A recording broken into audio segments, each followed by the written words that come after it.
If you're anything like me, you have probably heard about the increasing breakthroughs in the world of mental health coming from psychedelics. And perhaps you've been intrigued to know more about what it all means.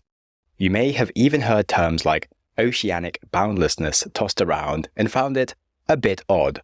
Well, in this episode, not only do we resolve exactly what Oceanic boundlessness means and how scientists measure it, we find out a lot more.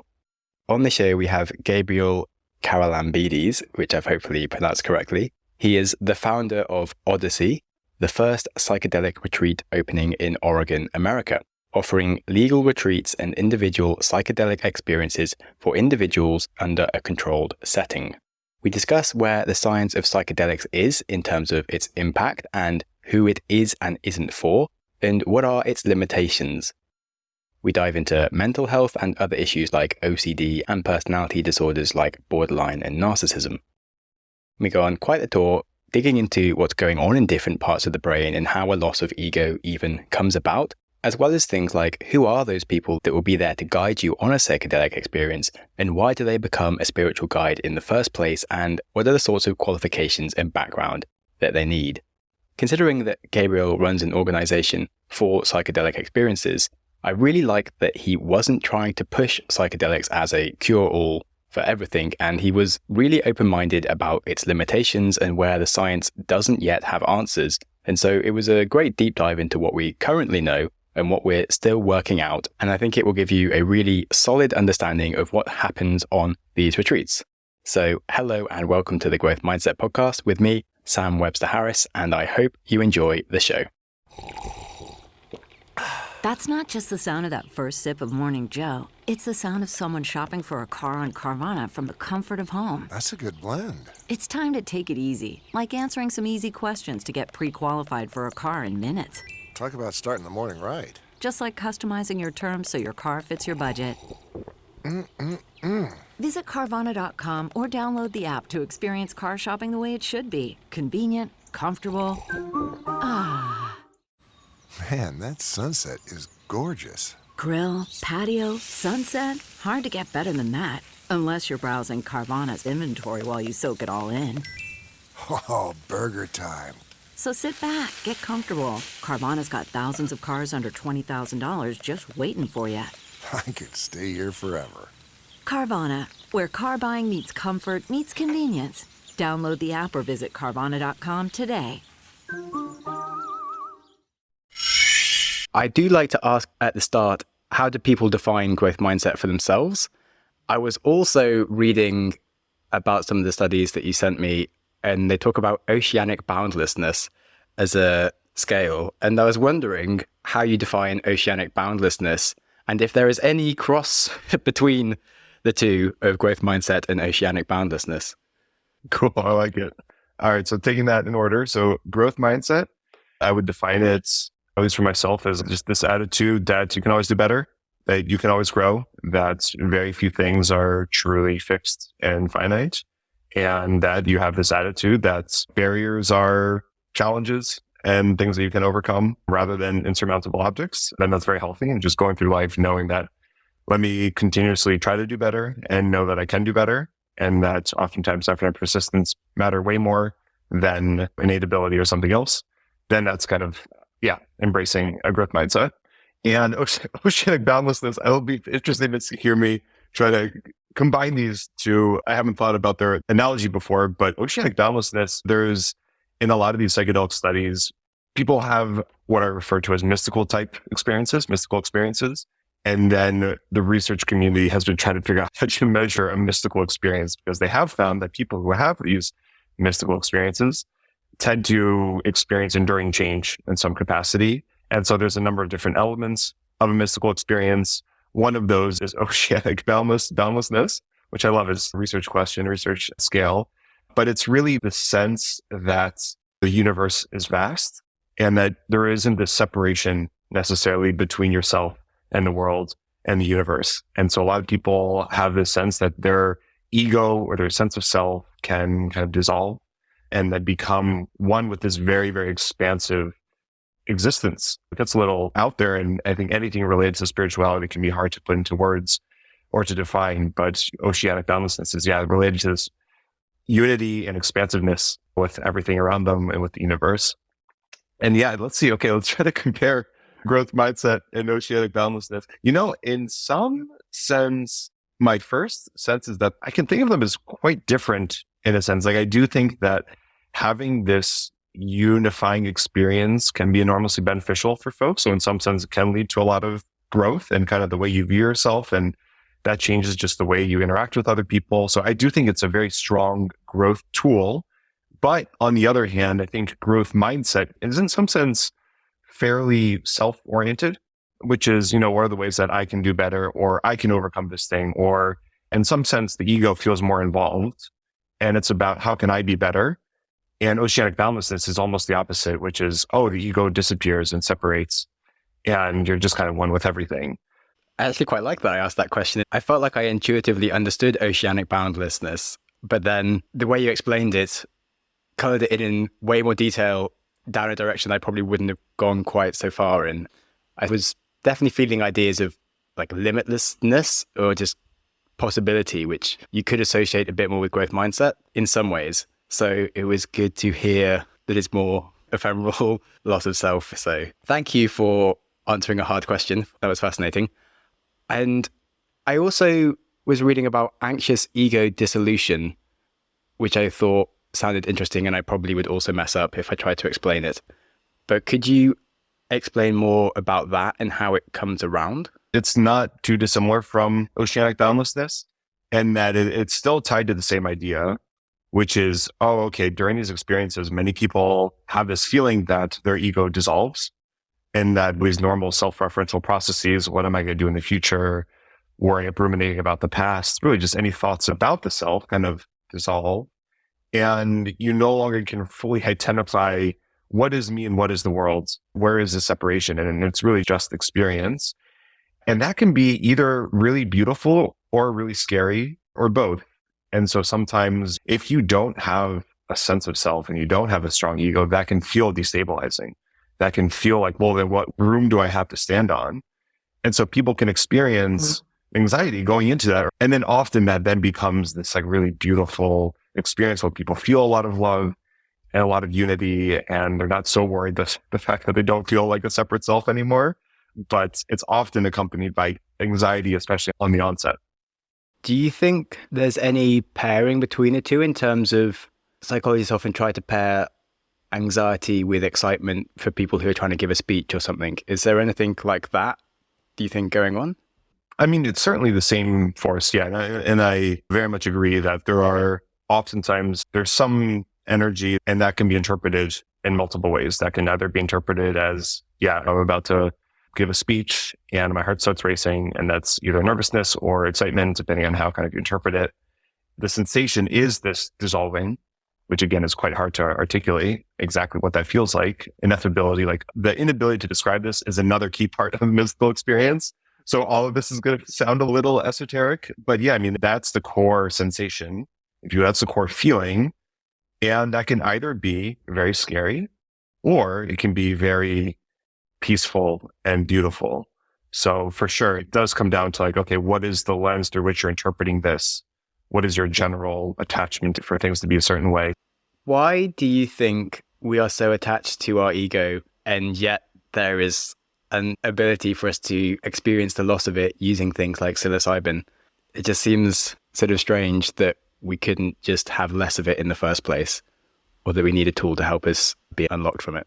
My foray into this is, I'm not a very religious or spiritual person, but I found like Buddhism and Buddhist philosophy and psychology to be very fascinating, and I think very, very true for at least my own experience. At the core of that is, hey, we suffer because we have desires, because we are attached to things, because the root of suffering is self-centered craving, right? So inherently, it's the Buddha saying, listen, this happens to all humans, and we suffer because we do have this ego, and this ego wants things to be a certain way. So on one lens, it's like, okay, let me just turn off that switch and everything will be peaceful. But it unfortunately doesn't seem to be that easy. So I think it just touches into the same thing that, like I think a lot of us have intuitions for how we want to live or how we want to feel, or if only we could feel X, if only we could do why then we would feel a certain way, but it just seems very challenging. It's not a switch that we can just flip.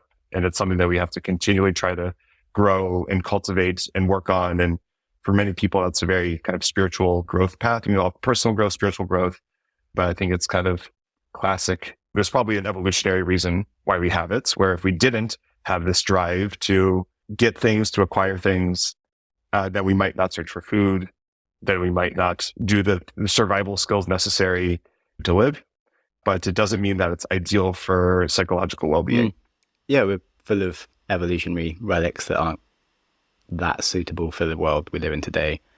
I also wouldn't call myself religious, but I've done like the 10-day Vipassana and basically subscribe to most of the Buddhist answers to things. It just seems to be very sensible. And like half of the podcast, you could say it is a Buddhism podcast if you actually dug beneath it. Also, Stoicism, I feel, has a lot of crossovers as well, which is nice. And I guess maybe people on your retreats would be learning some more Buddhist or Stoic outlooks on life through it. Totally. We find this very curious link between these worlds. And for me, Stoicism and Buddhism, one, they have, I think, a lot more in common than they do different. And there's just something about these ancient philosophies that I think they did see something very true about the human condition. And I think that modern psychology is in many ways catching up to these, and that all of the new wave cognitive behavioral therapies seem to be very, very influenced by mindfulness practices or by non-attachment and all sorts of things. And there does seem to be this very curious link between psychedelic experiences and these ancient philosophies and meditation. And oftentimes one leads to the other, where someone will take a psychedelic and suddenly become very curious about the human mind or about their experience. And they then have this intuition that they should be meditating more. And the two pair very nicely together. That's nice. Do you have a recommended reading list out of interest for participants? Yeah, it's probably too long. I could consolidate it top of the read How to Change Your Mind or watch How to Change Your Mind. If I had to choose one, that's it. But then there's like a handful of other like adjacent reads, depending on what you're interested in. Michael Singer has a couple of really great books that have nothing to do with psychedelics, but I think are very, very similar to this. Let me take that as an action item, and I can come up with 5 that I would recommend. Yeah, if you send them to me, I can read them out at the end of the podcast. I have a few ideas myself for you. So, if you've ever watched a cheesy TV show where the two main characters are clearly head over heels for each other, and they quite frankly just need to get a room and do the thing so they can finally have a sensible conversation afterwards. Well, it turns out that Gabriel and I are both quite unairably excited about books, and we really needed to have a frantically passionate 20-minute conversation about books before we were able to get it together and resume normal podcast interview responsibilities. I have chosen to leave that out of the episode, but fellow book lovers, rest assured that I will give you the highlight of Gabe's, yes, he's a Gabe to me now, the highlight of his book recommendations at the end of the episode. Back to ego-disillusionment and trying to explain the feeling and why it's strange. In the instruction FAQs, you have a section saying, if you see a door, walk through it. If you feel like you're dying, melting, dissolving, exploding, going crazy, etc., go ahead, embrace it. And it can be helpful to float downstream instead of clinging to metaphorical banks of the river, allowing the current to take you wherever it's headed. That feels like a lot of embracing what's going on in your actual journey as you take psilocybin, but then is that a lesson that people then take forwards in life? Could you unpack some of why you've written these statements and how it helps people? Part of the reason why these services are important and helpful is that these experiences can be scary and they can be overwhelming. And if you're not expecting it and you don't feel kind of equipped to manage what's going on, it can do more harm than good. And there are a handful of tools, we like to think about this, and kind of the whole community likes to think about these as journeys, which I think is quite a good analogy, in that you really are embarking on something and that it's filled with deep emotions and challenges and beauty and all sorts of things. And it's helpful to have like a handful of tools in your toolkit as you embark on this journey. And part of that is like knowing what is the right mindset to cultivate before but especially during an experience. And that attitude is exactly these, which is you want to cultivate a similar mindset as you would if you were sitting on a cushion meditating, which is kind of maintain a bit of, let me observe what's going on. Let me not overly react. Let me have an attitude of curiosity. Let me relinquish control. Let me not try to control things or want things to be a certain way. Let me let go of expectations. Let me just be radically present and curious about what's going on. And, a lot of times people have monsters appear or some kind of challenging thing. And sometimes that can represent something in the psyche that needs to be addressed. And so rather than tighten up and run away and shirk away from things, we encourage people to hey, connect to your body, connect to your breath, relax, observe, bring curiosity, and go towards challenges. Because that oftentimes what might start as a monster or something very dark turns into something very beautiful and light. And that's where a lot of the growth lies. And so these are essential tools that I'm sure not only are helpful during a psychedelic experience, but beyond to our prerogative is to make sure that folks are equipped, especially during the experience. How easy is it to understand what's going on with people in terms of the communication? Can they just be like, oh, I'm trying to walk through this door? What level are they taking the hero dose, or are they kind of slightly half in reality? How can they communicate these things, and how do you help them as a guide during the experience? There's a number of facets to it. The first one is, what is the guide's experience? What is it like? How does a guide know what's going on? And sometimes it's obvious. I think what's more obvious is physiologically what's going on. Sometimes people look like they're asleep and you really have no idea. You don't know if they're sleeping or if they are really in some other world entirely. You very rarely are they actually sleeping. Almost certainly they're going through something fairly intense.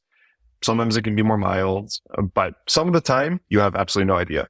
And most of the journey is spent with eye shades on and you're listening to music. And as a guide, you're just there to provide a lot of being a great guide. And an organization is to create all the conditions before the experience, up to the experience, so that the person feels totally safe and comfortable.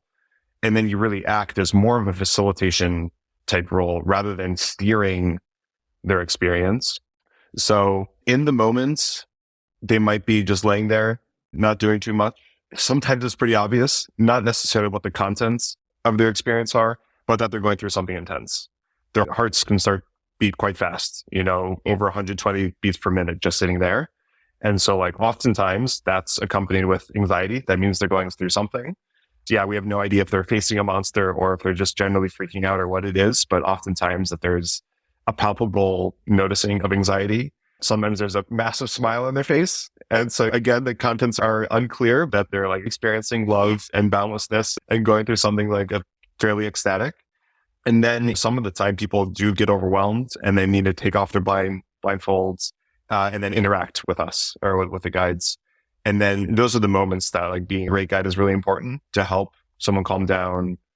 Again, we really don't steer people's experiences too much. We just let them know that they're safe. We're here. Say the right words at the right time to make someone feel calm and safe again, and then go back down on the mats, put on eye shades, and go back into the journey. This experience is not meant to be talked through, and there's a risk of, you might diminish what you get out of the experience if you spend too much time talking to someone, writing things down. Where it really is you're rowing in a boat, you're just you're going along for a ride. This show is sponsored by BetterHelp, and they want you to ask yourself, what is the first thing you would do if you had an extra hour in the day? Would you go for a run, take a nap, read a book? Many of us wish we had more time, which is something we've been talking about in this episode, but what for? The best way to squeeze that thing into your schedule is to know what's important for you and to prioritize it. Therapy can help you find what matters to you and do more of that thing. Personally, I found therapy with BetterHelp really did help me to stop running around like a nutter so much and make peace with some of the things I thought I wanted to do and do more of what I actually enjoy. If you're thinking of starting therapy, then BetterHelp is entirely online and designed to be convenient, flexible, and suited to your schedule. So learn to make time for what makes you happy with BetterHelp. Visit betterhelp.com/growthmindset today to get 10% off your first month. That is betterhelp, HELP.com/growthmindset. In most cases, being a good boss means hiring talented people and then getting out of their way. LinkedIn Jobs is here to help small businesses hire quality candidates faster and for free. It isn't just a job board with over 1 billion users. No, you can find professionals that don't appear anywhere else. 70% of LinkedIn users don't visit other hiring sites, and many of them might not even be actively searching for a role, yet could be open to a perfect opportunity. On LinkedIn, 86% of small businesses get a qualified candidate within 24 hours of posting their job. So hire professionals like a professional on LinkedIn. You can join 2.5 million other small businesses using LinkedIn to hire faster and for free by posting your job at linkedin.com/growth. That's linkedin.com/growth, GROWTH, to post your job for free. Terms and conditions apply. This episode is brought to you by Bumble. So, you want to find someone you're compatible with, specifically someone who's ready for a serious connection, totally open to having kids in the future, is a tall, rock-climbing Libra, and loves rom-coms with vegan pizzas on Tuesdays just as much as you do. Bumble knows that you know exactly what's right for you. So whatever it is you're looking for, Bumble's features can help you find it. Date now on Bumble. And I was going to also ask is, do people ever write down what they're going through or not? Because certainly if you do the 10-day Vipassana retreat, for example, you're not allowed any kind of stimulation, like things to read or a pen to write on or anything. It's just you and your mind. So actually, we do let folks write down some during the experience. I'm curious what your experience was at the Vipassana Center, not being able to write things down, how that was for you, if you're grateful for that or if not. But yeah, for us, we do it can be very helpful to write down 2 words, something to capture something that they're going through, because that can then be an anchor that can jog a whole series of memories. So we do let folks write some down, but really do encourage folks to not spend too much time in that can really detract from it. And then certainly the following day, even that evening, a fair amount of writing happens, which is, hey, you have a lot of fresh memories, you have a lot of raw data. Some amount of that your body has already internalized. But that some of that is like really helpful to have to take into the integration period, the post-processing period, which is, I want to work through this, or I had this insight, or I had X, Y, and Z happen. And we do encourage folks to try to capture that while it's fresh. To answer your question of how is it not writing for the 10-day retreat whilst you're obviously having lots of breakthroughs and things, I found like I accepted it pretty easily and I actually remembered everything, which I was a bit surprised about. But basically afterwards, I just went and made a bunch of notes for like 3 days. It was strange every day because you don't have anything to read, but there is just like a little quote outside the dining hall each morning about something related to like what's going on that day.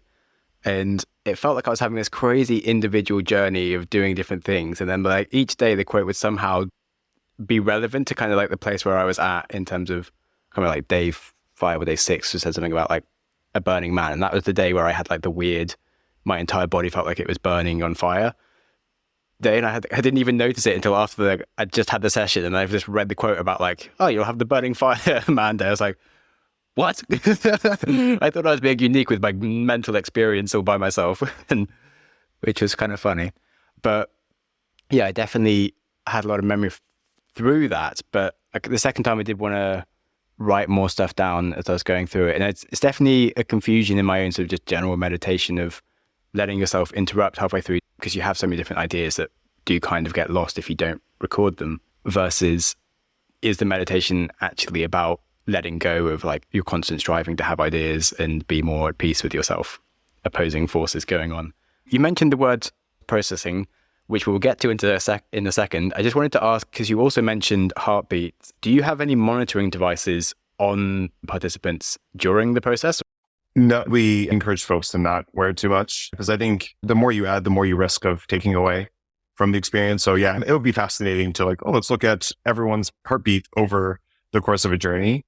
Will you actually learn something interesting from that? Probably not as much. I'm sure there's something interesting there across, many people, but I think for an individual's experience, it's not worth it so much. So down the road, there's a pretty rich stream of inquiries, which is, hey, let's look at fMRI data before and after a session, what changed? Let's look at sleep architecture before and after, what changed? Let's look at heart rate variability. There is a lot of interesting work to be done there, maybe more in the research domain for now. And maybe Odyssey is fairly new at this point. Maybe 5 years down the road, we'll start incorporating some stuff like that. But right now, we're focused on what we think is the most important and powerful aspects of the experience and just making sure those are super dialed in. That makes sense. I mentioned that we're going to go into the concept of post-processing. What does post-processing involve on a retreat? The question applies, which is just, hey, you just had this experience, what next? And so there's no perfect answer here. It really depends on each individual, but I think there's a certain set of commonalities, which is generally speaking, and we touched on this a little bit before, while things are fresh, try to capture it. Try to capture everything you experience. Do a lot of writing, especially the next day. Do a lot of writing. Listen to the same playlist, reconnect to the experience, and see if you can start that process of it. It's almost like going on a second journey the next day, just without the substance, where it is a little bit more lucid, of course, and it's a chance to really capture everything that happened, start the meaning-making process, which is kind of the next step, which is, okay, now we have the raw data. What does it mean? What does this mean to you? What are the insights that you had? What are the experiences that you felt? Was this a somatic experience? Did you have some psychological insights? Did you feel this profound ineffability with the universe? What was the experience that you had? And how does that make sense for your life? So this is like a lot of self-inquiry. It's a lot of writing. It's a lot of connecting the experience and thinking about, okay, this is what I felt. This is what I think it means. This is what I think I can do with the experience. Then for one person, it might mean, okay, now, maybe I need to go talk to my mom or my father or my friend or something like that and repair a relationship, or I should start meditating more, or I should go to church more, or I should journal more. A lot of times people have some intuitive sense for how to incorporate their experience into their life, but it's so hard to give a one-size-fits-all answer. And then there's a certain set of wisdom that we share with folks, which is don't make any radical life changes within the first couple of weeks. A lot of times people do this and they feel they have clarity into something, some big decision they should make. And that might be true. Maybe that this is exactly what they needed to see what that thing is, but wait a few days, wait a couple of weeks and see how you're feeling. Oftentimes people have this kind of afterglow period that can fade. And you need to make sure that whatever you felt that felt true still feels true after the afterglow period. So don't make any radical changes. And then we generally encourage folks, if they feel up for it, develop a bit of contemplative practice, whether it is meditation, journaling, slow walks, time in nature, things like that. So some things just seem to pair well with the psychedelic experience, and other things are super dependent on the individuals. Yeah, obviously haven't been through a psychedelic retreat, but I've done like the 10-day Vipassana, and I've done like self-imposed, go somewhere quiet in nature and take like LSD without it being like a party setting or anything. Definitely more of a deeply about life and stuff. And it's always led to some pretty big breakthroughs of pulls out some things that are inside you that you haven't quite reflected on in the right way or realized. One thing, the whole point of the retreats is to help people and to give them an afterwards that is better than the before. I think we have both read lots of science around this and know clearly that it's mostly a good thing. But could you dig into that a bit more for me in terms of like, what are the main benefits for someone and why would they be doing this? Sam, you're going to continue to get frustrated with me because I'm going to give you a lot of these. It depends. Although if you're a psychology guy, then you're probably comfortable with that. But it depends. The depends answers. People come for many different reasons. So I can give you the menu, or if there's part of the menu, and then identify some commonalities and try to identify some commonalities. And just thinking about like recent clients, we have some folks who come, they have brain cancer and they're going to pass away in the coming years. And they have like distress, understandably existential distress over, facing their mortality.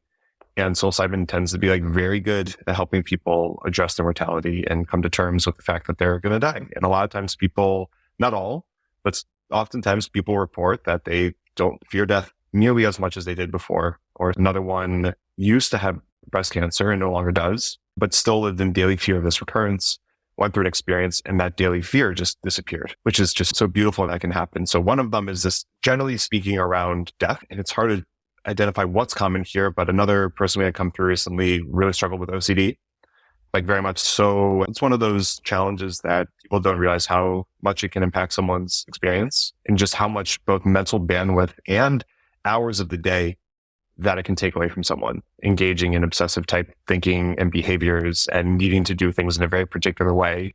Like we had someone say he used to spend at least an hour every single day showering in a very particular order, and he often needed the help of his wife. And then and he did this for 10 plus years. And then after a session, for the first time ever, he took to him in the shower. No problems. And then he's like, and I haven't looked back since. We're about 6 weeks after his journey. So a lot of the big question is, does this endure? What do we need to do to help this endure? But OCD is another big one. And then that kind of opens the door that a lot of people come because they are suffering from some form of mental illness, whether it's OCD, trauma, they have PTSD, or they had some traumatic incident happen oftentimes early in life that still feels like it's stuck in the body, and they're looking for resolution from that. And that's driven their life in so many different ways. So trauma resolution is really common. A lot of folks just with some form of depression or anxiety that they're looking to help alleviate. And then there's a lot of folks, maybe they don't have a diagnosis, but they often have some sense of feeling stuck, where they've been in therapy for a while. There's some thought pattern, some belief, something that they feel is just not moving despite all the work that they're doing outside of this. We like to make sure that this is part of a process for someone, and they're not expecting this to just be a panacea. And rather, you can think of this as a tool that can really help the therapeutic process. So this will really help therapy become much more effective, in a sense, for folks who really do feel stuck. So getting over a sense of stuckness is quite common. And then another one is for folks who are at transition points in their life. They might be about to retire. They might be kind of between careers at some point where it feels like, hey, I'm trying to figure out how to live this next chapter of my life. And I want to do so from a place of feeling really connected to myself, really in touch with my values and what I care about. And these experiences can be perfect for that time, where it really does help connect people to themselves and clarify what matters to them. And they develop some insight for what should they do with this next chapter of their life. I've had quite a few people recently around the topic of near-death experiences. And I do feel most people think they have a growth mindset, but then if they do get run over by a bus or something, they will go and change their life with a much more growth mindset attitude. And they might then look back at their life and think they were being a bit mediocre and not as ambitious as they could have been. Do you think there's many people that maybe feel that they could be doing more that just turn up? And because I feel like I would go just for the self-interest. That's a whole group of people. Okay, I'm going to take your first question, then we'll answer the second question. I think there's a separate thing we could discuss on the very fascinating commonality between near-death experiences, psychedelic experiences, Vipassana meditation. And there seems to be a number of different doorways into the same state, but I'll put a pin in that and we can come back to that. Do you find people who are like more eager for personal growth or for a growth mindset after these experiences? One of the analogies I like the most, if you've ever tried to build a fire with kind of wet wood or wood that's just a little bit hard to work with, but oftentimes if you add a fire starter log, that can like just change everything. And that can just really help. Like once you just need one, and once you get that fire starter going, it brings the fire to life, and then it sustains itself. And I think that's what these experiences can really do. And that oftentimes you have people come in. We just ran a retreat this past weekend, and someone came in, and he's just like really struggling in life. And then you could see the difference in him in so many ways. But even just in his posture, in his face before and after the experience, like this is someone who really had a whole new spark of life come as a result of this experience. And then it is common to look back and be like, man, that wasn't me. I wasn't being myself. I wasn't all these ways I was behaving in the past. If only I felt this way, then I could have shown up differently. So I think that does happen. And sure, it is quite analogous to a near-death experience. This is not a cheap thing. Like this is a pretty expensive affair right now. And so we don't have many people most people who come are suffering. Most people who come are like struggling in some way. Most of them are psychedelically naive. They've never done psychedelics before. I've been surprised to see many people don't drink. They don't use cannabis. They don't really do anything, but they're really curious about this for reasons that have nothing to do with alcohol. You know, this isn't recreation. This is a healing tool. So yeah, there certainly is interest among the entrepreneurial community. I think that they probably already have some psychedelic experiences, and they probably have more of a willingness to find your local underground guide or do it yourself. So we haven't worked with too many of them ourselves. So most people are suffering. Interesting. Kind of sad to hear that, but it certainly makes sense. I also wanted to ask, who is this not for, besides people that can't afford it? Fortunately, psilocybin is quite a physiologically safe substance, and there are like pretty few things that's like it is just straight up unsafe to do this. One of them is if you're taking lithium, then there's a very, very high rate of having seizures if you mix lithium and psilocybin. For people who have severe cardiac issues, They should also likely steer clear. There is some interaction, like you can see it just in the heart rate increase. There is some interaction between psilocybin and the heart, increases blood pressure as well, temporarily. And then there's a whole slew of, okay, this is probably not a wise thing to do. It might be okay, but we would just really exercise caution. And those are folks who have some predisposition to a psychotic disorder. So certainly if you yourself have schizophrenia, this is not a good idea. But even if you're 22 years old and one of your siblings or your parent has schizophrenia, probably not a great idea to do this. The link between the two is still being established. We're still figuring out what it is, but the leading ideas are that it can be a precipitating event. It can trigger the first psychotic break for someone who might have a predisposition. We haven't seen that. It's quite rare, and we take the screening process very seriously. But if you do have a reason to believe that you're predisposed to a psychotic disorder, you should probably steer clear as well. And then I can pull up our whole screening criteria checklist. It's fairly nuanced and extensive. But yeah, generally speaking, we try to work with folks who are at least 25 and older than 30, because usually if you're going to develop a disorder like that, it usually onsets by the age of 25 or 30. No, but a reason to exercise caution is if you don't have a lot of support in your life. Like, these experiences can make things worse before they get better. Therapy can have a similar effect where it might bring up issues that you hadn't seen before, you hadn't looked at before, you hadn't addressed. And that can cause instability in someone's life. And that can cause symptoms to get worse before they get better.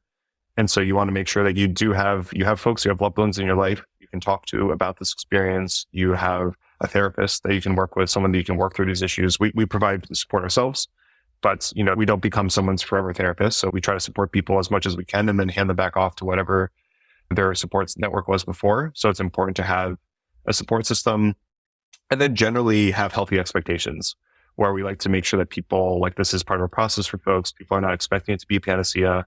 They understand that this can be a very powerful tool, but it's likely not just going to solve all their problems overnight, because you can do a lot of damage when someone comes in with sky-high expectations and thinks, oh, this better do X, Y, and Z. Yeah, definitely. As in, if you've got all your hopes on something working and it doesn't, it's sort of, you're suddenly left without anything at all. And yeah, do you find, as you're saying, like, therapy, it can sometimes be bad for people if they don't have so much support, or if you just dig up a bunch of past problems and then just have a reason to blame everything and just feel like they can't do anything about it. It's actually more disorientating than helpful. What about panic attacks? Because they do ask about that on the passenger entrance, is panic attacks. Because that's obviously pretty scary to try and take any meaningful amount of hallucinogenics if you do have them. I would say it's a yellow flag. We've had a number of folks come who do struggle with panic issues, and this ends up being very helpful. I think there is an increased likelihood that someone who is prone to panic attacks will have quite an unpleasant experience. Again, nothing is for certain, but they might have quite an unpleasant experience. But it's equally important to distinguish that from whether or not they should do this. The recent client who had OCD, he had a very unpleasant experience, and he said it was totally life transformative.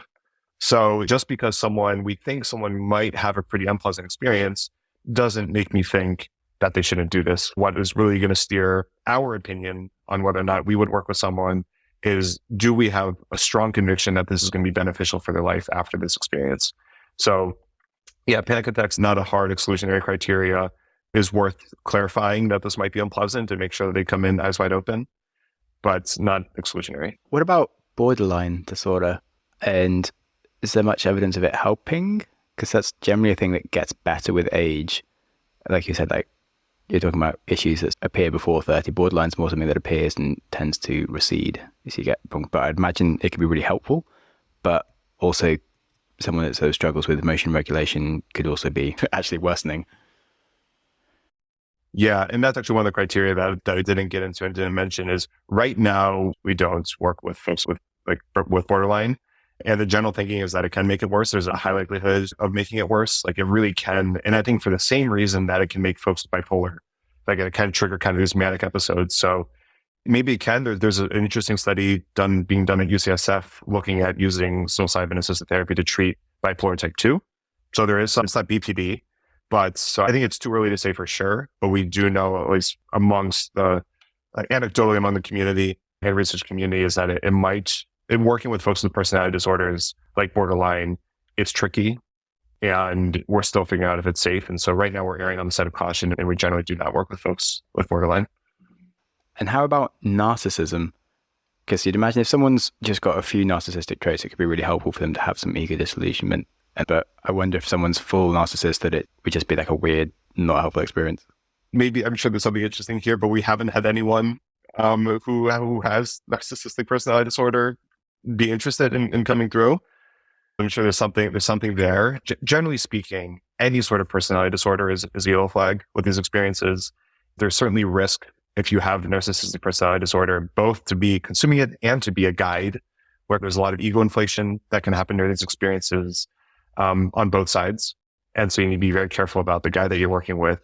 And, it's probably harder to steer someone who truly has narcissistic personality disorder through this. Yeah, I'd be really interested because they do say that full-blown narcissism can't really be cured, whereas other things like borderline sort of is something that you can work on over time.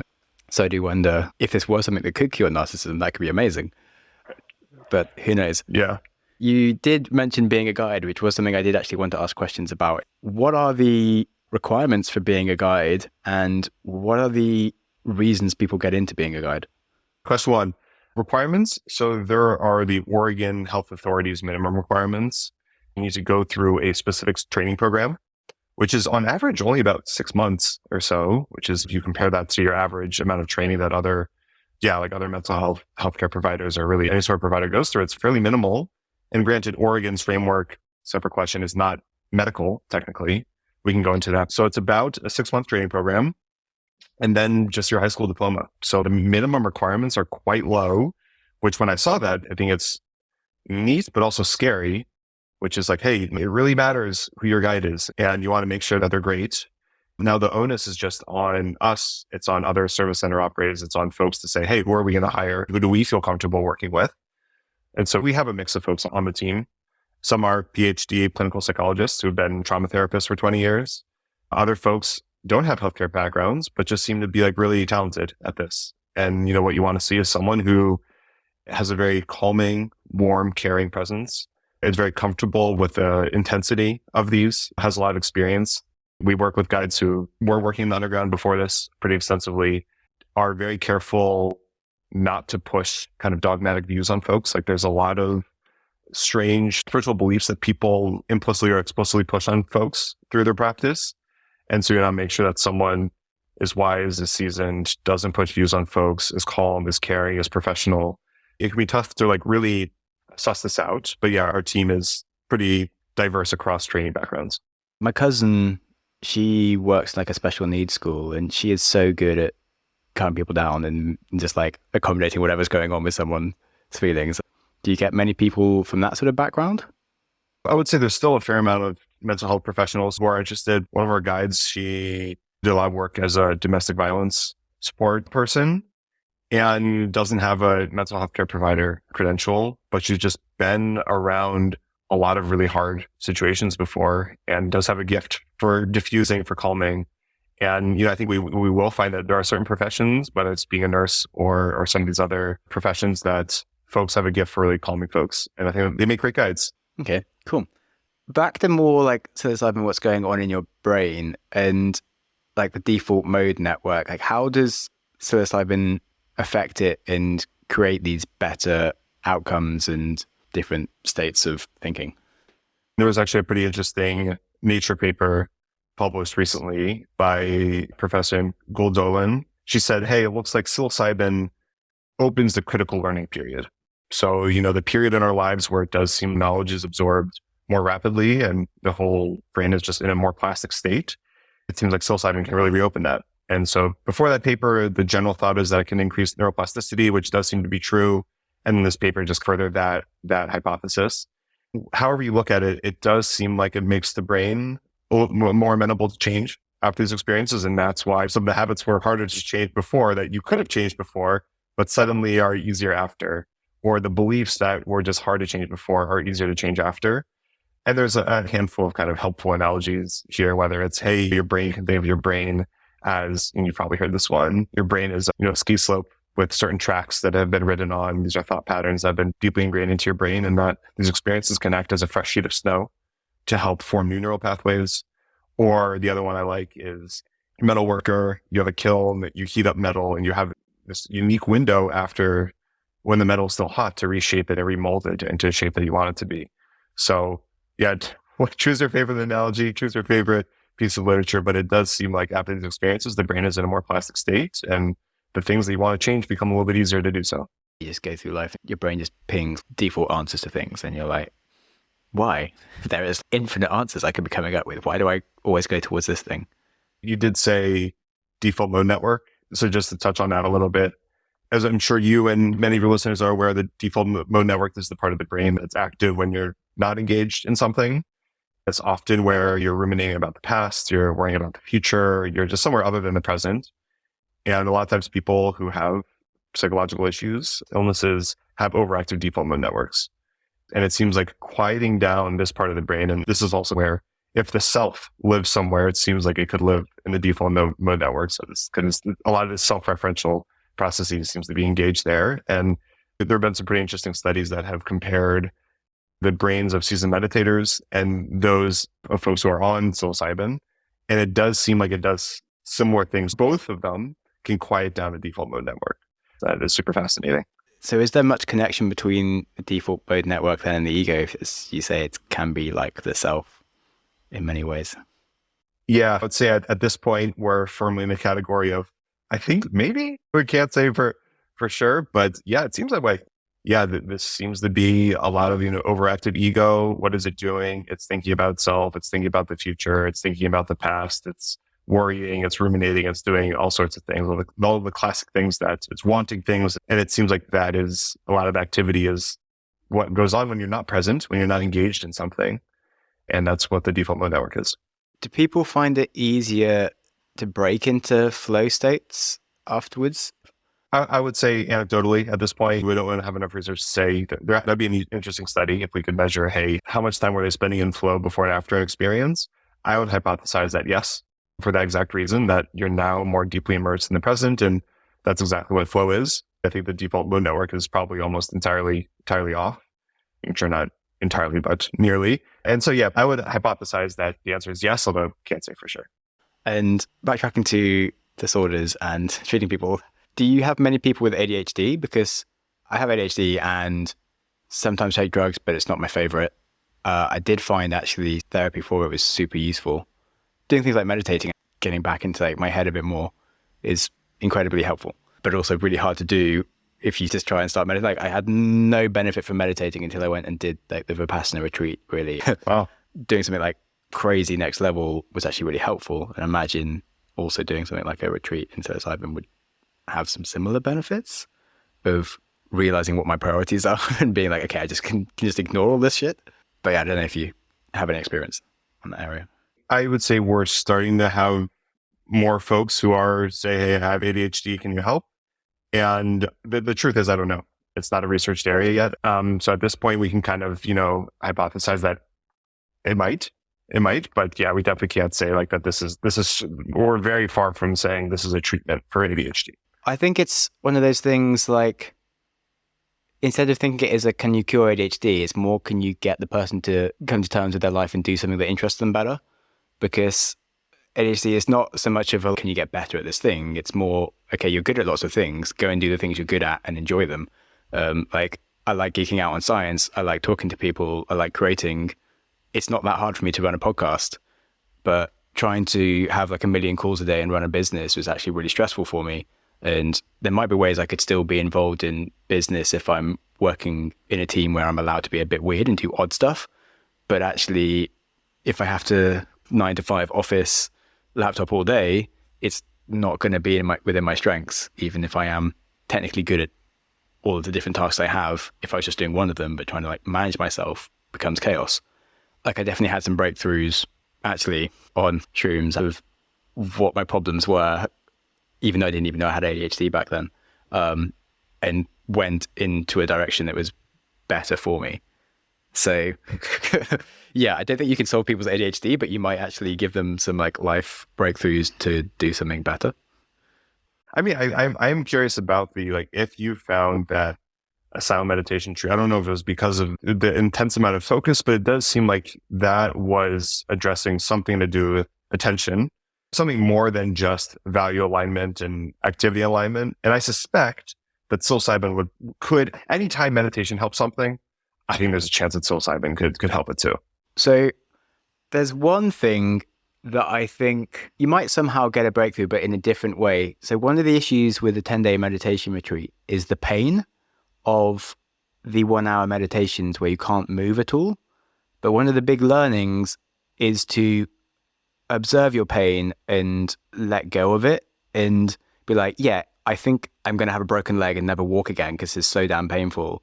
And resist it and not focus on it and let it kind of melt away. And you just become really aware of your body sensations and all these different like things that are coming at you without reacting to them. And so then in life, when you have this feeling like this urge to be angry at something or this urge to check Facebook, whatever, you kind of notice the feeling before you react to it. You have a bit of a filter of, do I actually need to pay attention to this emotion and this like feeling of pain within me, which I guess you don't have 10 days of pain and ignoring pain when you're doing psilocybin, but you might have some other angles at which you can ignore your stupid needs that don't need to be listened to. But yeah, I would really recommend a 10-day Vipassana, also a psilocybin retreat, and nearly die, having tried versions at least of all of them. They all have the different benefits. Yeah. At the end, there's like, not for everyone, not everyone should do them. Have you listened to the Retreat podcast? It's a little bit unclear what % of people, and a lot of the same disclaimers that go to psychedelic experiences go to meditation retreats too. So, the reality is like most people who do them will be fine. And there are some people that it really does mess up. So I think even something that sounds as innocuous as meditation can be dangerous to some. It's a super fascinating podcast if you're curious. Yeah, thanks. I'll look into it. Because I definitely found some people find it difficult to be with their thoughts in like a horrible way. And it can be better for them to not be there. Each of the retreats I've done, there's usually been 1 or 2 people drop out. But on the first one, there was a guy that was just really unhappy with being told to let go of his anger. And he just fundamentally wanted to be angry about stuff. And then he was angry at them telling him to not be angry. And you're like, okay, bro, maybe not your thing. But I'm not sure he was necessarily having like a bad negative experience exactly in terms of like it ruining his life, but it wasn't for him. You have some people with cancer and potentially palliative care of like the last few years of their life. Do you have many people dealing with the concept of attachment? How does that play out in the context of palliative care and how they can detach from like the world and all their loved ones? Yeah, I mean, then we get back into, then we go for full circle into Buddhism and Stoicism, where like ideologies or a lot of suffering is attached to something, whether it's a person, things being a certain way, wanting things to happen, holding on to something that did happen and being unable to move. I'm sure attachment, if you were able to measure it in some way, is a lot of these folks. And I think that you would find that, again, if you're able to kind of measure why someone improved, like the whole world is still figuring out what is the mechanism of change, like why are folks really being helped by psilocybin? It still remains somewhat, is it the neuroplasticity? Is it attachment? Is it death? What is it? That attachment would be quite a strong that is improved on, that helps a wide variety of folks.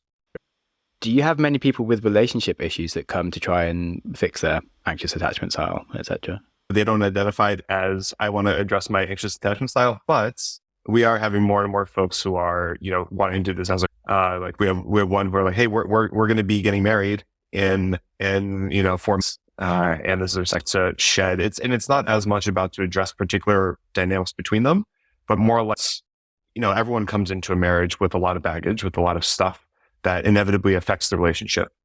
And so I thought this was like such a cool thing for this, which is, hey, let us try to like shed a lot of our past issues so that we don't carry that into the marriage, that we can start this marriage from a fresh place, which I think is like a wonderful and beautiful reason to do this. And, I think that if someone just wants to use it as an adjunct to couples therapy, I bet it could work super helpful too. I think the general sentiment is that MDMA is the right tool. And I think I think it can be very helpful, but I suspect psilocybin could be really helpful too, because, and again, this probably, how many of the problems that between the two people are actually individual problems just showing up.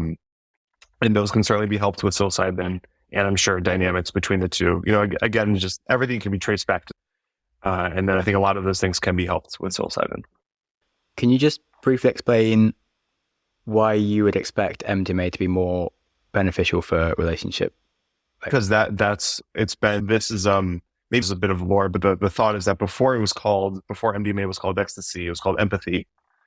And it just really does, like, MDMA will radically and very reliably massively increase feelings of love and connection. And suddenly it's very, very easy to talk about it, and from a place of like deep empathy and compassion and respect. If a couple have had a hard time talking about things or seeing where the other person is coming from, this can just take all of those walls down and allow people to connect in like a really deep and in beautiful way. And so before, it was in the, several was used as a couples therapy. So we just have more like anecdotal and historical information about this being used in that context, and a little bit less so about using psilocybin to help with relationship. So there's just MDMA in it, and it's a more reliable experience. But if psilocybin is this will go more like just different questions. Have you noticed much in terms of cultural differences? Because America in general is more individualistic, and the sort of like Asia, where they're more family. Or I would say hopefully this changes, but like right now, the overwhelming majority of people who are consuming psychedelics and interested in them come from a pretty similar background. Like 85-90% are white and are American. At least in the US studies and a lot of our clients, most people are American. And so yeah, I don't know for sure. I think that's an interesting idea, and I would expect some differences there. And I'm curious to see as time goes on, do we find some cultures are drawn to this and some cultures get a lot out of this, and so I'm not sure, but just right now we've had a very homogenous group going through clinical trials and engaging in these in general. It sounds like you've had a lot of experience and really helped. So glad that you started. Sad that we didn't have lots of time to actually ask more questions on why and the different things that you've gone through getting, because that would actually be. But I have two questions to run. The first is, what is one of your earliest memories? One of my the two-sided question is playing with the toy truck in Cyprus, where my dad's from. That would explain your name, because I haven't worked out how to pronounce.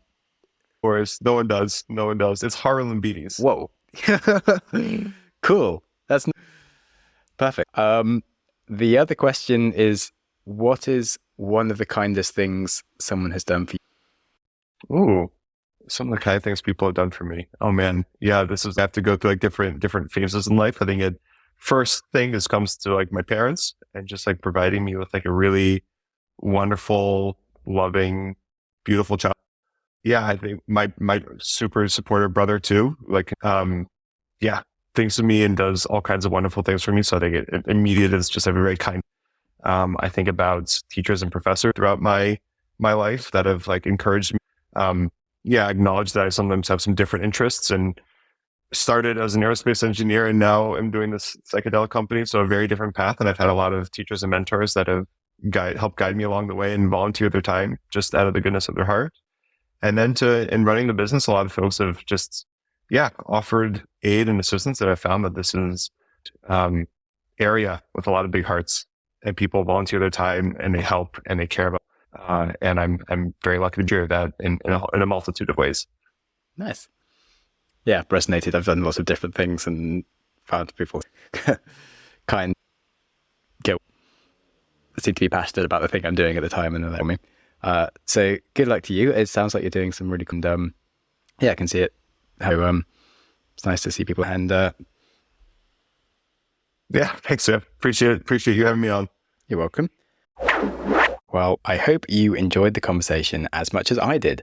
As you may have guessed, I have been fascinated with the development of psychedelic treatments and their adoption for a long time, and it's great to see the progress it's making, whilst also being able to talk to someone who's willing to speak openly about its limitations. Of course, anybody that's saying or selling something that will cure everyone or everything is generally an idiot, and so I was happy to find that Gabriel was so open-minded to discuss problems and areas for future development. And of course, if it does intrigue you, his company Odyssey run retreats in Oregon and also personal experiences for people. So if you're in America and you wanted to look into it, it's totally worth having a look. They will help you from the initial screening, preparation, on-site facilitation, and as we spoke about, the integration of the experience afterwards. All of those details will be in the show notes. Right. I said earlier that we did have a long conversation about books and his top recommended lists for people considering retreats. Firstly, just a reminder of the books that we'd already mentioned from his list were Michael Pollan's How to Change Your Mind, which discusses all the leading science on using psychedelics for treatment of different mental health problems and having breakthroughs. He also highly recommended Michael Singer's The Untethered Soul, whose chapters are described as different mirrors with which to look at oneself, which sounds great and I'm looking forward to. He also spoke about the Retreat podcast by the Financial Times, which is an investigative journalism podcast into the dangers of meditation retreats, and it's a fascinating listen. And it perhaps comes across a little opinionated, like all they wanted to find out was everything bad about them, but it's still interesting to find out that there are some problems, for sure. And then the ones that you haven't heard about were The Courage to Be Disliked by Ichiro Kishimi, Stumbling on Happiness by Daniel Gilbert, When Awareness Becomes Natural by Sayadaw Tejineya, Siddhartha by Hermann Hesse, which is one of my absolute favorite books. And he gave a spare bonus fantasy fiction novel recommendation, which was The Name of the Wind by Patrick Rothfuss, and I can also confirm is a brilliant book. And if you're really into your books and anything that has like a bit of a Buddhism or finding yourself leaning, I can also recommend The Dalai Lama's Cat, which is a super readable story about a cat that secretly will also teach you all of the main teachings of Buddhism, and it's great for kids and cat lovers. Another book I've read recently is Veronica Decides to Die by Paulo Coelho, or Coelho, I can't say his name. He's the guy that wrote The Alchemist, and it's about a lady who tries to commit suicide and is put in a mental health asylum. And it's a heavy start of a book, but it actually becomes very positive and she learns to enjoy life and embracing her own weirdness. And it's actually very readable, I found, personally. Obviously, some people I'm sure would hate it. Anyway, I've spoken about books enough. So all of those details will be in the show notes, don't worry. And if you did find anything interesting in the episode, or if you have a friend that is keen to learn more about psychedelic retreats, then do share away, as it is how the show grows, and that's very appreciated. If you are overwhelmed by a sense of oceanic boundlessness after listening to this, then feel free to fill our review section with some honest opinions of how incredibly brilliant the podcast is. That would be quite fine if that's what you chose to do. And I am actually really intrigued to hear what you thought about the episode, and if you are keen to hear more about psychedelics or anything else, stick a reply in a comment or email me, and that would be a big help. Remember, life is short, and it is too short to keep skiing down the same worn routes of your mind. So shake it up a bit and do something different today. Doesn't have to be psychedelics, just anything that's different. And of course, don't take things too seriously. Be kind to yourself, and whilst you're at it, be kind to someone else too. I'm like, oh man, we're gonna spend the whole time talking about books. But have you, and now we're getting into like just like totally non-psychedelics, but just generally fascinating books, because I suspect we enjoy the same books. Have you read The Courage to Be Disliked?